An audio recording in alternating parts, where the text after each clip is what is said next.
The possibility of war with North Korea was what led to the exchange of fiery rhetoric between U.S. President Donald Trump and North Korean leader Kim Jong-un during the early months of his presidency. A new book claims that former President Barack Obama had told Trump that he will have a war with North Korea on his watch when he enters office.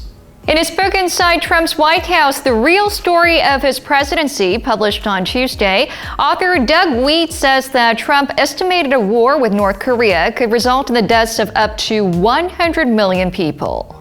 During a January 2019 meeting at the White House with Wead, a New York Times bestselling author and former advisor to two American presidents, Trump is known to have said that Obama would have gone to war with the North had he stayed in office.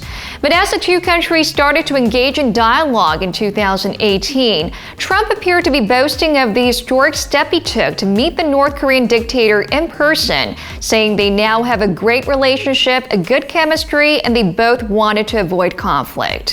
Trump showed Wead some of the letters that Kim had sent him, one proposing the formal end to the 1950 to 1953 Korean War as a clear goal of the talks.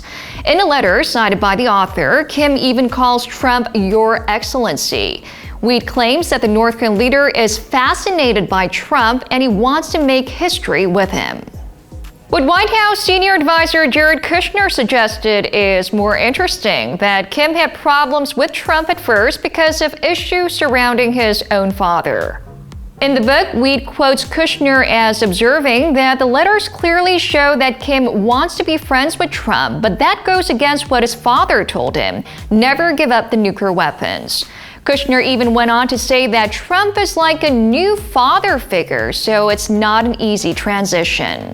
Trump also believed that American allies, including South Korea, was ripping the U.S. off. He cited the example of the U.S.-led anti-missile system THAAD deployed in South Korea, as he said that Washington was giving away billions of dollars to its allies in the form of weapons and getting nothing in return. Trump is also known to have mentioned about the cost of stationing U.S. soldiers in South Korea, claiming that Washington spends $4.5 billion annually for the presence of what he said 40,000 troops here, which is inaccurate. It's actually 28,000. We'd also talked about Trump's angry response to media criticism that the U.S. had made too many concessions during the Singapore summit with the North.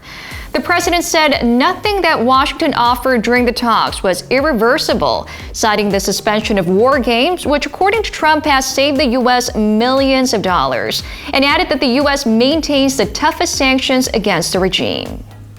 The author believes that the Trump administration is much more diplomatic than the previous administration of Barack Obama. Is Trump really a unique figure on the stage of world history, as Wead claims in his book? Well, that's something that we'll have to wait and see.